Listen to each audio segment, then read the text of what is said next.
Hola, hola, ¿cómo andan? ¿Cómo les va? Por acá Luciana Pérez en la columna de Flalu. En el día de hoy, a propósito que estuvieron hablando de la inauguración de la nueva escuela, un nuevo edificio realmente precioso como se merecen los niños y las niñas de Punta del Diablo y todos los niños y las niñas de Uruguay y del mundo. Y bueno, justamente hablando de la escolaridad, vamos a entrevistar en el día de hoy en la columna de Flalu a Ángeles Hernández. Ángeles, bienvenida. Hola Luciana, ¿cómo estás? Bien, ¿y tú?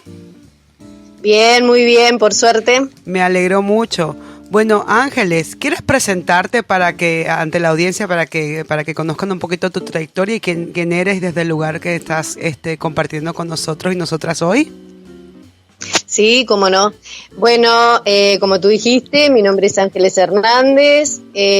Fui directora durante 14 años del Jardín de Infantes número 211 de Progreso, que aplicó la metodología ludocreativa y la pedagogía de la expresión. Y bueno, soy licenciada en educación, trabajé también en el Instituto de Formación Docente de Canelones, en el área de pedagogía y de análisis pedagógico de la práctica. Y bueno, integro Flalu desde hace muchos años, ya a esta altura creo que 30. Unos cuantos. Es la Federación Latinoamericana de Ludocreatividad. Y aprovecho este momento, Luciana, para agradecer, ya sé que mis compañeros también lo hicieron antes, el caluroso recibimiento que tuvimos de Punta del Diablo, del equipo de la radio, del equipo que está trabajando allí en educación para Flalu. Y también agradecer a la radio Ulma por tener esta columna pedagógica que realmente es una novedad en la radio. No sé si hay otra radio que tenga una columna de pedagogía. Bueno, buenísimo. Muchas gracias, Ángeles. Por acá, el grupo muy feliz de recibir ese reconocimiento. Sí, es que realmente no conozco una columna permanente así sobre educación en otras radios. Sí se toca el tema de educación, ¿no? Pero tener una columna y que profundice y que trate de ir un poco más lejos, la verdad que es realmente muy reconfortante. Tal cual. Bueno, Ángeles, y entrando ya en materia, me comentaste que querías compartir una cita para comenzar esta entrevista de hoy. Sí, es una cita que yo utilicé mucho en el jardín para explicarle a los papás, a las familias, a las mamás, a los vecinos que se acercaban, en qué consistía un poco la pedagogía de la expresión. Y para eso voy a utilizar un fragmento de Eduardo Galeano que se llama La función del arte. Y dice así: Diego no conocía la mar. El padre, Santiago Kovadlov, lo llevó a descubrirla. Viajaron al sur. Ella, la mar, estaba más allá de los altos médanos esperando. Cuando el niño y su padre alcanzaron por fin aquellas cumbres de arena, después de mucho caminar, la mar estalló ante sus ojos. Y fue tanta la inmensidad de la mar y tanto su fulgor que el niño quedó mudo de hermosura. Y cuando por fin consiguió hablar, temblando, tartamudeando, pidió a su padre: ayúdame a mirar. Y creo, Luciana, que esto tal vez simplifica un poco, pero nos muestra a grandes rasgos en qué consiste esta pedagogía. Es ayudar a mirar. Muy hermosa cita, muy hermoso fragmento para hacer una metáfora sobre lo que es la pedagogía de la expresión. Tal cual, ayudar a mirar. Y justamente la semana pasada nos contaba Marcela, que estuvimos con ella hablando de la importancia de la formación de los ludotecarios y ludotecarias que llevan adelante las animaciones en ludotecas ludocreativas. Nos hablaba de los acontecimientos, ¿no? Los acontecimientos que ocurren dentro de una ludoteca, como el desarrollo del lenguaje, la interacción, la alegría, la emoción, la concreción de actividades, la construcción social, la transformación. Y nos contaba cómo las docentes cuando iban con niños, niñas, con grados a cargo, a compartir en las ludotecas, se maravillaban en ver cómo se encendían, ¿no? Las niñeces en estos espacios y querían llevar adelante ludotecas dentro del entorno escolar, que creo que es algo que se presta mucho a confusión y por eso la importancia de que podamos también establecer la diferenciación, ¿no? Entre lo que es una ludoteca lucrativa y lo que es la aplicación de la pedagogía de la expresión con toda su metodología dentro del entorno escolar. Formal. Sí. Yo creo que la esencia, lo que te decía Marcela, se mantiene en la educación formal. Logramos esa alegría, ese encenderse de cada sujeto. Lo hacemos tal vez de manera un poco diferente, siempre dentro de la pedagogía de la expresión. ¿Tá? Ustedes han venido hablando en las columnas anteriores sobre ludotecas, ludocreativas, y por suerte tenemos ya 2 experiencias, una en Argentina y otra que va a concretarse rápidamente, creo, ya a partir del año que viene en Uruguay, de ludotecas permanentes. Una en la Universidad de Tandil y otra en la Casa Afro-Uruguaya en Montevideo, que llevan adelante ese proyecto Sergio y José, que ya estuvieron con ustedes y ya hablaron del tema, igual que lo hizo Cecilia y las chicas de Tandil. Nosotros hoy vamos a referirnos al ámbito formal, es decir, vamos a empezar a hablar un poco más de cómo es la pedagogía de la expresión y su metodología ludocreativa en los ámbitos formales. Es decir, el ámbito formal no tiene por qué dejar de lado a la persona, a la alegría, a descubrir constantemente y reforzar la autoestima de cada uno. En eso seguimos en esa línea. Ahora bien, el ámbito formal en nuestro país y en Latinoamérica en general reúne lo que es inicial, primaria, secundaria, formación docente y universidad. Y de alguna manera tenemos compañeros que han incursionado en cada uno de esos ámbitos. Uh-huh. Mi experiencia está más relacionada, si bien trabajé también en primaria, pero mi experiencia fuerte con la ludocreatividad es en el nivel inicial y algo en formación docente. Uh-huh. Entonces, ¿qué pasa? ¿Cuál es el paradigma del que partimos en la educación formal y tratando de ser fieles a la pedagogía de la expresión? Es aprender a aprender creativamente. ¿Y en qué consiste esto de aprender a aprender? El ser humano siempre quiere aprender. Es una condición humana, no hay ser humano que no quiera aprender. Entonces, estamos siempre, si nosotros miramos a los niños chiquitos, siempre están investigando, siempre están tratando de buscar cosas nuevas y explicaciones a esas cosas. Y van elaborando hipótesis y van viendo si estas se comprueban o no. ¿Tá? Ahora, en palabras de Raimundo Dinello, dice, aprender a aprender debe considerarse en 2 dimensiones. Primeramente, en tomar conciencia que estamos en una civilización de permanente evolución y por lo tanto cada uno estará en situación de aprendizaje toda la vida. Seguidamente, en dicho proceso será decisiva nuestra propia comprensión metacognitiva de cómo aprendemos.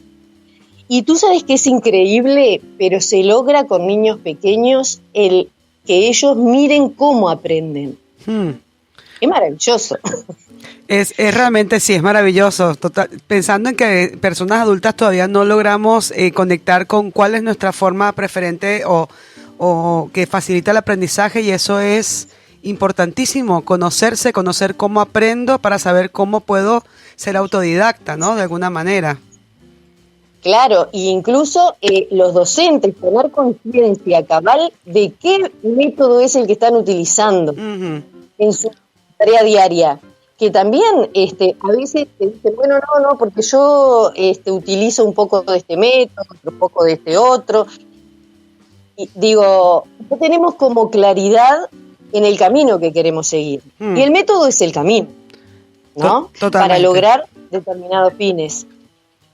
Totalmente, claro, sí, es como seguir qué ruta voy a tomar para llegar a un determinado lugar. Voy a tomar? Y yo creo que la metodología ludocreativa, si algo tiene claro, es la ruta. Entonces, por eso podemos hablar de que hay 5 fases en esta metodología que necesariamente se cumplen, respetando siempre al ser humano, poniendo al sujeto como protagonista de este proceso. Entonces, esta metodología parte de actividades lúdicas, es decir, la bienvenida que se le da al niño es de su propia naturaleza. Es decir, ¿cuál es la naturaleza del niño, de la niña, de los jóvenes en general? El juego. Uh-huh.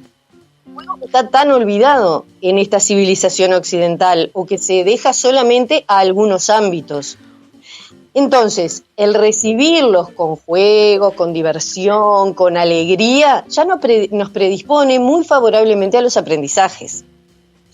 Luego se transita por un área de expresión, que la metodología ludocreativa tiene 5 áreas que son plástica, música, expresión escenográfica, juegos y movimiento e iniciación cultural, que naturalmente conectan con ciertas áreas de conocimiento.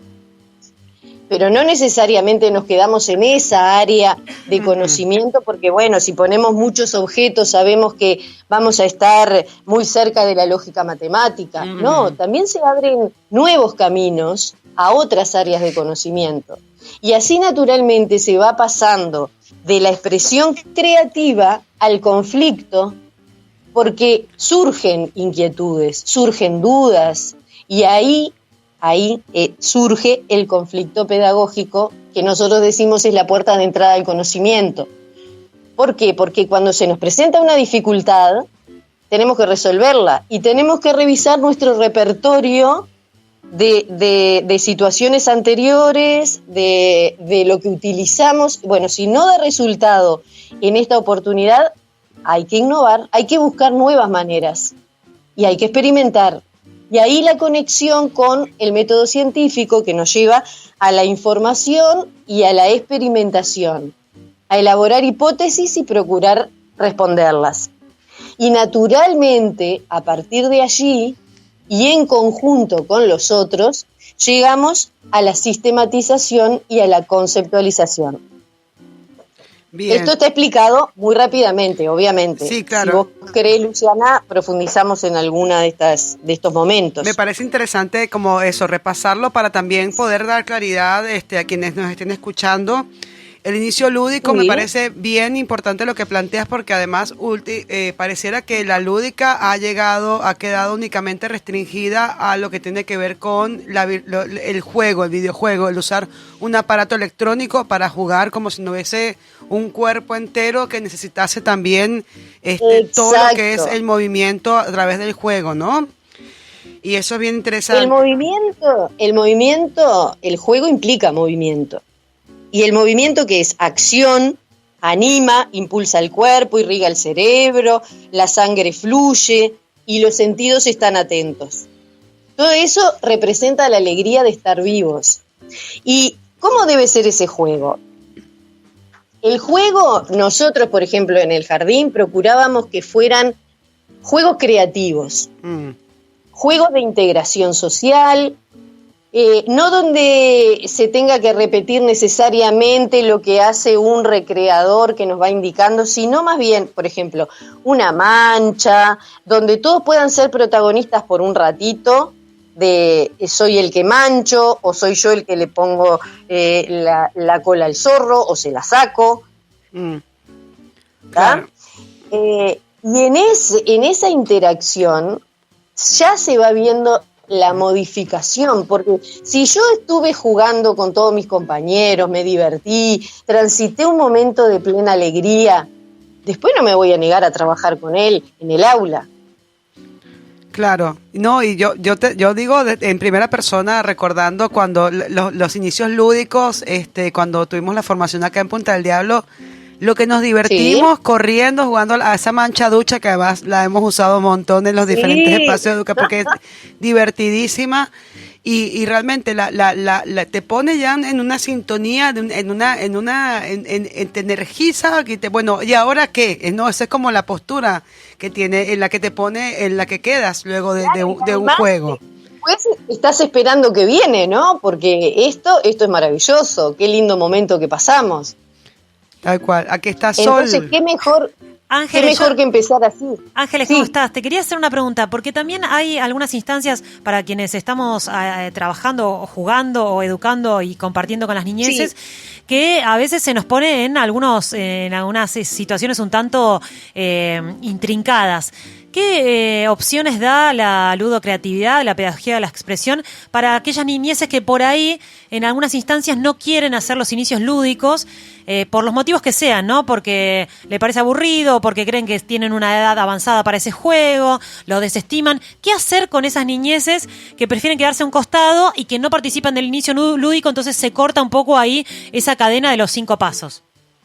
Sí, te cuento. Eso pasa a menudo y sobre todo cuando recién se inicia con la pedagogía de la expresión. Tenemos muchos niños y más en estos momentos que llegan a las aulas con situaciones muy duras de vida.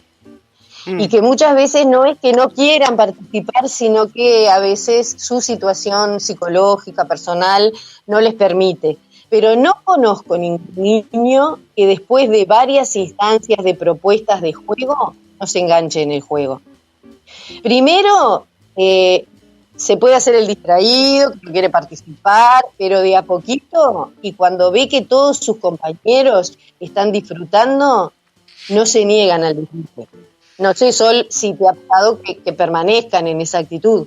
Y quizás en algunas clases que se repite, digamos, desde los mismos individuos, después sí participan de la clase, pero les cuesta, sobre todo algunos chiquilines, en el inicio lúdico engancharse. Y ahí es como a veces, bueno, ¿qué herramientas tenemos desde quienes estamos coordinando? A veces la timidez del niño le impide, hay niños que son extremadamente tímidos, le impiden en una primera instancia integrarse, pero incluso el que no se integra y queda alejado no está por fuera. Está viendo todo, claro, está viendo todo lo que sucede. Está viendo todo lo que sucede, por más que no participe, ¿no? Lo está como viviendo desde afuera. Todo lo que sucede, está participando de una forma más pasiva, pero está, porque no es que se va y se aleja y se pone a hacer otra cosa. ¿Entendés? Sino que, por lo menos mi experiencia es que se quedan ahí mirando hasta que en algún momento logran la integración. Impecable. Buenísimo, muchas gracias, Ángeles. Y bueno, no, por favor. Y luego de ese inicio lúdico,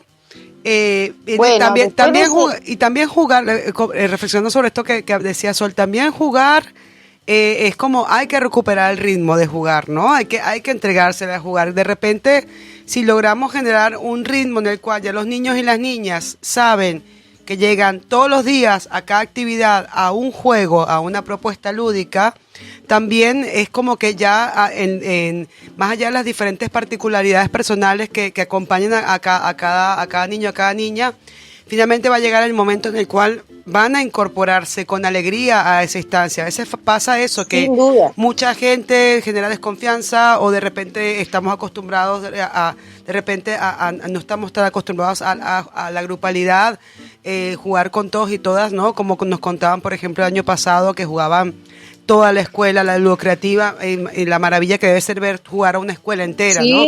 Entonces eso también... Sí, es así.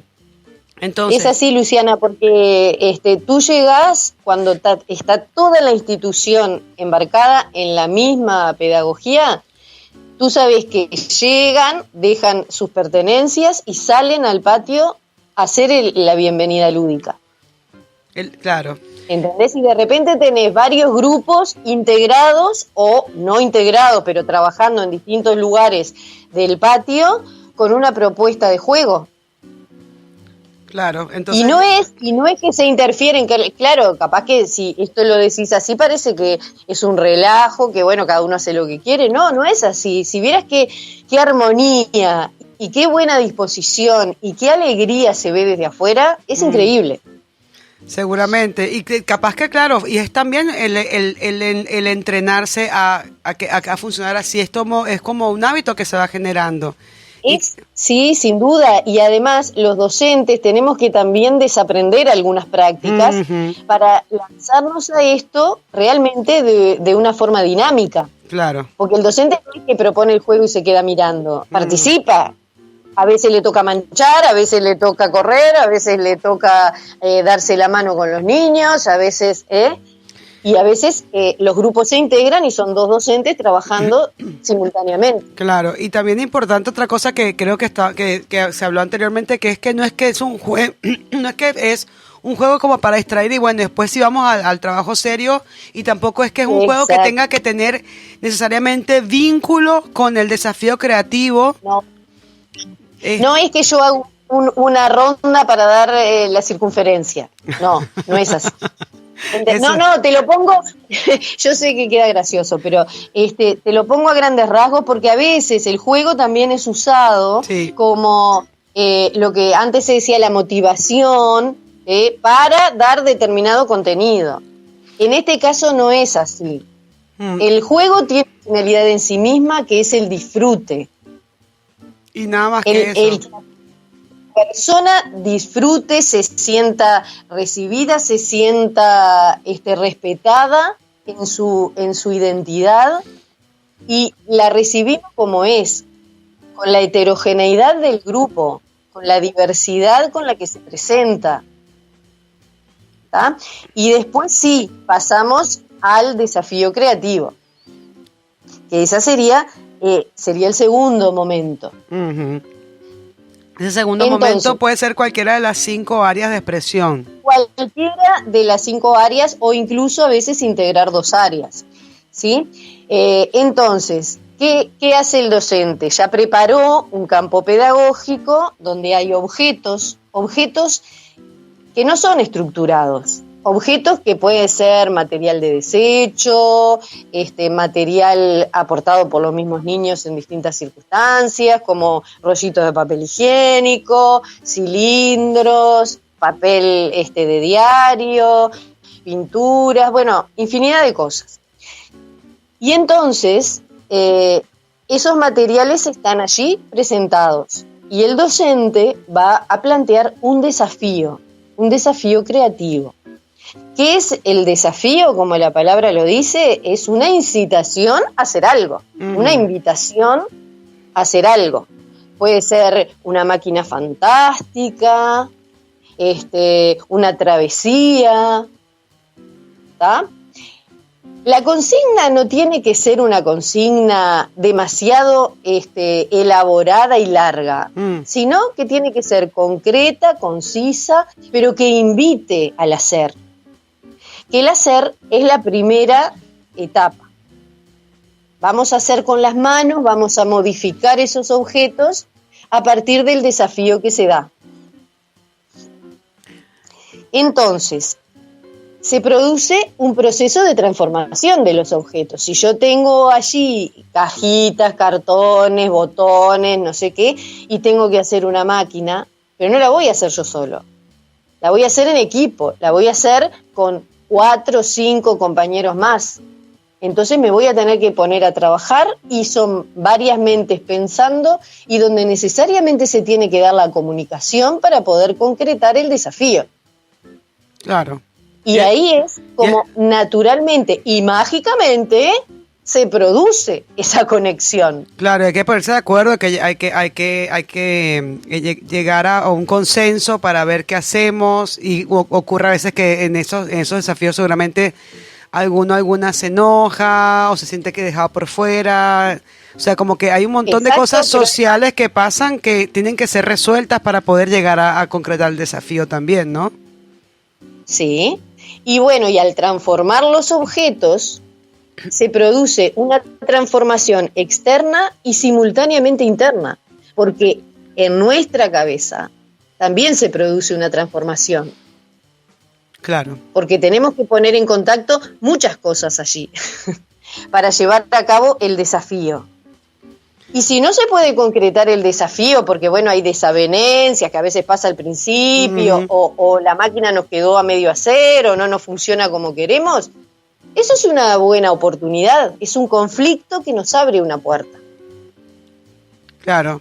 Y entonces, cuando por ejemplo, un docente, una docente organiza o estructura, ¿no? El plan de clase, por ejemplo, empleando la pedagogía de la expresión, que esto es algo bien importante que quisiera como preguntártelo aquí al aire.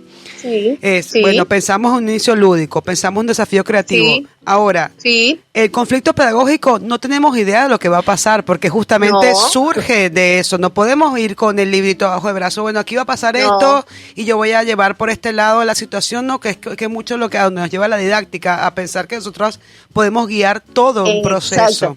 Tenemos que olvidarnos un poco del paso a paso. Uh-huh.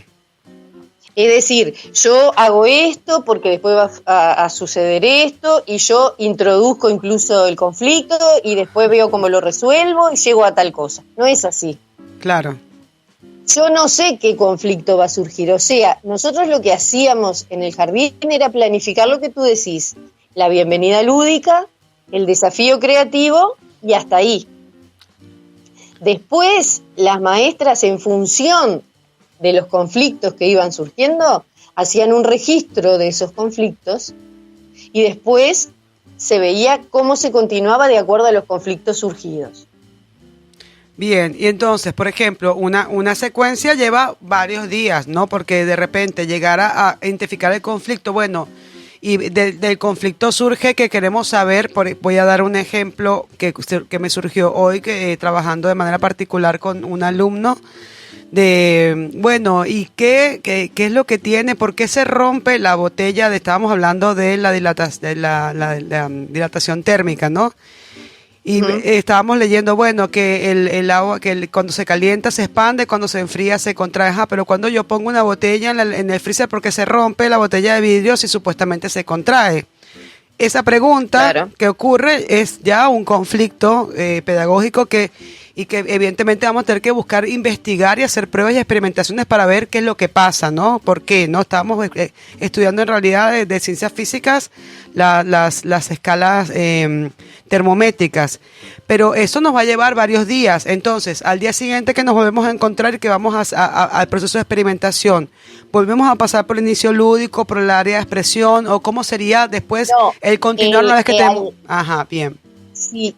Si se te planteó este conflicto y nos ha llevado prácticamente toda la tarde y se viene ya la hora de la salida, entonces sí plantear el conflicto, sí ver por qué lado vamos a tener que transitar para la experimentación y para la búsqueda de información. Y al otro día vamos a continuar con esto. Uh-huh. Pero lo que hacemos es de nuevo la bienvenida lúdica, porque el recibirlo con alegría, eso no se puede perder. No es necesario volver a pasar, porque si no estamos creando otro desafío creativo que nos va a conducir a otros conflictos. Claro. Sino que retomamos ese conflicto que surgió y la experimentación que se pudo hacer. Hay cosas que se pueden experimentar en el momento. Uh-huh. Y hay cosas, que requieren una preparación, claro. Hay otras que requieren una preparación mayor, o incluso la profundización de eso que tuvo una solución rápida en el momento, también puede llevar a profundización. Si estoy haciendo una torre, que eso sucede mucho en inicial, uh-huh, y a ellos les encanta poner una cosa sobre otra y a ver quién llega más alto entonces el mismo equipo empieza a poner una cajita y otra cajita más grande hasta que se le cae todo. Uh-huh. Eso es un conflicto. A ver, ¿por qué se cayó? Claro. Que nos lleva a investigar. Y hay veces que ellos mismos se dan cuenta. Lo que pasa, no te diste cuenta que pusiste la más chiquita abajo y pusiste la más grande arriba, que tenemos que hacerlo de otra manera. Entonces, es una oportunidad de volver a experimentar y ver por qué tenemos que ensanchar la base para que lo de arriba no se caiga. Claro, y después podemos profundizar en los conocimientos físicos también. Claro, y después capaz también puede haber un tema donde si la base es ancha, pero igual es liviana y más ligera que lo que va arriba, se va a caer igual. Son un montón de experimentaciones. De variables que se pueden experimentar. Claro, desde lo sensorial también, ¿no? Pero la cuestión es saber, ¿hasta dónde llegamos en esto? Hasta donde el niño quiera ir. Que eso es muy importante. No dejar con las ganas a los niños porque no hay tiempo, que a veces pasa Sí. en la educación formal, que dice, no, ahora ya no tenemos más tiempo, bueno, vamos a pasar a otra cosa porque si no, no me da el tiempo y no termino el programa. Y entonces yo digo, corremos y corremos, ¿en función de qué? Sí, realmente creo que el lugar de las maestras es un lugar bien, nos tienden a juzgar con mucha facilidad y realmente es un lugar bien, bien complejo. Mucha tensión. Uh-huh. De tensión de todo tipo. Uh-huh. Entonces, y el docente todos los días tiene que tomar decisiones. Ahora, la cuestión es dónde me voy a parar yo como docente para tomar las decisiones. Claro. Creo que ahí está un poco el kit de la cuestión. Si me paro en el respeto al sujeto que aprende, voy a tener que dar los tiempos necesarios para que aprenda. Claro. Y otra cosa que te quería consultar, como ya también para ir cerrando un poquito la columna, igual creo que has dejado como muchas ventanas abiertas muy importantes para también seguir profundizando en cómo es esto de continuar, ¿no? De experimentar, cómo se llega a la sistematización, cómo se facilita esa llegada a la sistematización y cómo también las docentes hacemos un registro de esto que ocurrió y lo vinculamos con contenidos, lo vinculamos con competencias, ¿no? Porque es también eso, es en el fondo todo esto que ocurre tiene un montón de contenidos que están en nuestro marco curricular. Entonces, claro que están. Entonces, lo que tenemos que hacer nosotros es ver, bueno, habíamos quedado en el conflicto, vamos a experimentar y vamos a buscar información para resolver este conflicto. Y ahí empieza la intervención más decisiva del docente, porque el docente es el que ha compartido todo el trayecto, pero es también el que sabe del programa, sabe a dónde tiene que llegar, a qué contenidos, en función de los conflictos que surgieron. Claro. Siempre a nivel de lenguaje, y es una cosa que ya te lo habrán dicho también los compañeros de las ludotecas, el incremento de vocabulario es un hecho. Porque se da naturalmente un intercambio entre ellos que de otra manera no sucede y con el docente. Claro. Y en ese intercambio el docente y los otros compañeros están aportando nuevos vocabularios, sobre todo en educación inicial, que vienen con un lenguaje un poco más restringido, porque por su trayectoria de vida tienen un lenguaje más restringido. No sabés cómo se amplía el vocabulario. Y de los temas que son capaces de abordar, no solo desde el punto de vista cognitivo, sino también desde el punto de vista emocional y estético. Entonces, yo creo que esto es una educación integral, que no deja ningún aspecto afuera. Por eso el tránsito es por el hacer, por el sentir, para llegar al pensar. Claro. Y es interesante también que la parte de conceptualización, sistematización, es el último punto de la metodología. Luego de haber, o sea, es el punto de llegada. Y a veces, para nosotras, las personas que acompañamos a educación, a veces suele ser el punto de partida. Partimos de eso para que, aquí te traigo esto, para que tú te apropies de esto. Y realmente debería ser, para apropiarse, el camino justamente es el inverso, ¿no? Y es interesante lo que planteas, porque realmente es revelador verlo desde otra perspectiva completamente. No, y es más revelador aplicarlo porque te das cuenta cómo esta metodología lleva por un camino natural, desde lo que el niño cuando llega, siente, vive con los demás, es una instancia sumamente vivencial, y cómo va pasando de a poquito hasta llegar a la conceptualización, a pensar sobre lo que hizo, sobre lo que sintió, y entonces se le abren nuevas interrogantes que lo van a llevar a nuevos conocimientos. Tal cual, y así te dan ganas de aprender todo el tiempo, estar todo el tiempo, te pones en una actitud distinta. Pero además eso lo vemos porque los niños llegan ávidos, no faltan a clase, que era una cosa que nosotros veíamos, que cuando yo llegué a ese jardín había bastante inasistencia o faltaban, viste que como eran chiquitos, de repente no los mandaban. Pero cuando el niño está interesado, es él el que pide, mamá, tengo que ir porque tengo que llevar tal cosa, porque hoy vamos a trabajar lo que ayer estuvimos haciendo. Entonces, es un motor que impulsa incluso a las familias. Nosotros teníamos un diálogo muy fluido con las familias y además les mostrábamos este camino para que ellos acompañaran también desde las casas. Sí, es bien importante la coherencia entre el espacio educativo y la casa. Exacto. Es como fundamental para poder acompañar al niño o a la niña, ¿no? Porque que es realmente la persona protagonista y la prioridad en ese momento. Sí. Incluso las familias a veces venían a preguntar, pero ¿y por qué me pregunta tal cosa? Pero eso es de nivel inicial.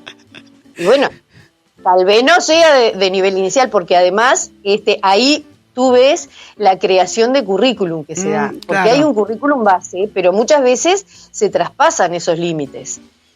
Total. Porque las interrogantes que plantean te llevan a abordar temas que de repente están en segundo, en tercer año de escuela, y no hay por qué negarse a eso. Claro, sí, no hay por qué poner un tope en el aprendizaje solamente porque eso es lo que dice el programa. Y a veces pasa claro, con primaria, que imagino que vamos a hablar más adelante, nos quedará también, sí, ¿no? Porque inicial sabemos el potencial, yo por lo menos que trabajo con el método Montessori, que también es un método que está totalmente en consonancia con lo que planteas con respecto al respeto de la personalidad infantil, al saber la enorme potencialidad que tiene el ser humano en la primera infancia, que tiene una mente absorbente que simplemente por vivir aprende y que viene además con un montón de poderes interiores que le llevan a querer explorar todo lo que está a su alrededor. Sabemos que desde el punto de vista de programas está muy subestimada también, no subestimada, pero sí el potencial de síntesis y de conocimiento que tienen los niños y niñas en la primera infancia es enorme realmente, ¿no? Cómo pueden memorizar y te aprenden el nombre de dinosaurios y un montón de cosas. Lo que yo he aprendido acompañando inicial es mucho más de lo que aprendí casi que en mi trayectoria escolar, ¿no? Y de repente sentir que se completa como esa tranquilidad, saber, bueno, no estamos esa tranquilidad no solamente ante el sistema que también rige lo de educación en nuestro país y en todos los países, sino también esa tranquilidad de saber que no tenemos a un grupo de niños y niñas como ajenos también a lo que pasan otros niños y niñas dentro de su entorno, ¿no? De su país. Yo me acuerdo haber estado con una maestra Montessori que me dijo que era un tema también de ética. No podíamos tener un grupo de niños y niñas que no estuviesen aprendiendo más o menos lo mismo que niños y niñas de su edad, porque nunca sabemos cómo va a continuar la trayectoria escolar de cada niño. Cada niño necesita poder llegar al entorno que sea de aprendizaje y poder llegar con una suficiencia que le permita continuar desarrollándose, ¿no? Entonces, como ahora que tú lo dices, Luciana, el aspecto ético no es menor. Hay una ética internacional que está plasmada en las convenciones de derechos, en los derechos del niño, y en todas aparece la educación para todos. Claro. Si nosotros no trabajamos de este modo, respetando a cada uno en su individualidad y procurando que todos logren avances, los estamos excluyendo. Claro. Exactamente, entonces por eso mismo, como que en inicial, me imagino el florecimiento que ocurre allí grupal e individual. Y también, bueno, sí, es maravilloso. Maravilloso. Y me quedo pensando y lo dejo como ya para la próxima columna. ¿Qué pasa en primaria, no? En primaria que pareciera que a medida que los niños y niñas avanza el año, avanza su capacidad de recibir más conocimiento, porque cuando llegas a ver el programa de sociales de sexto, es como, bueno, ¿te parece que vas a tener que tener a los chiquilines ahí viviendo contigo para poder Sí. abordar toda aquella cosa Totalmente. todo aquel contenido que tú dices, Dios mío, cómo hacemos? Es muchísimo, ¿no? Entonces es Bueno, porque si te focalizás en los contenidos, claro, si vos decís, tengo que dar este contenido, bueno, llegó un momento en que también se distribuían los contenidos del programa en todo el año para que no te quedara ningún contenido afuera y se pudieran abordar todos. Pero ¿cómo podemos hacer eso de antemano? Claro, no, bueno. Eso sí que es no tomar en cuenta al otro. Totalmente, como para que el liceo que hacemos el plan anual de la materia, ¿no? Ya definimos Claro. qué es lo que vamos a hacer en cada momento del año, por lo menos a nivel teórico, y realmente es como te das cuenta que de todas maneras con esta metodología igualmente se abordan un montón de temas. Y yo creo que lo más importante es saber que pareciera que pensáramos que los niños y las niñas aprenden solamente en la escuela, no solamente... No, claro, como que, eso es así, no aprenden solamente en la escuela y a veces aprenden mucho más fuera de la escuela que en la escuela. Entonces, digo, la escuela lo que tendría que hacer es recibirlos, fortalecerlos en su autoestima y acompañarlos en este proceso de aprendizaje para que logren la sistematización de conceptos que van a ser fundamentales, pero no fundamentales para que pase de año, fundamentales porque para su trayecto de vida y para su posterior tránsito por el sistema educativo.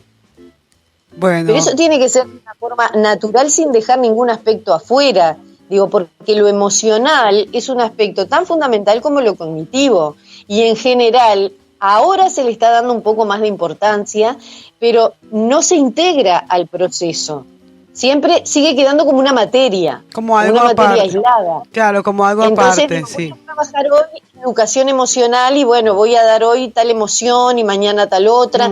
Y nosotros no lo vemos así, lo vemos integrado al proceso de desarrollo humano porque es parte del desarrollo humano. Tal cual. Bueno, la verdad que muchísimas gracias, Ángeles. Ya nos quedamos sin tiempo para continuar con la columna. Capaz que tenías que volver a venir a otra entrevista más adelante porque realmente son... Ay, cómo no, cuando quieran. Bueno, buenísimo. Bueno, de verdad que muchísimas gracias por todo lo que compartes, porque realmente cada vez yo siento que cada columna se van como esclareciendo y profundizando en diferentes temas y resulta muy enriquecedor para todas y todos. Así que de verdad que muchísimas gracias. Gracias a ustedes. Bueno, te mando un gran abrazo. Nos estamos viendo. Chau, chau. Chau, chau. ULMA. Radio Comunitaria Punta del Diablo.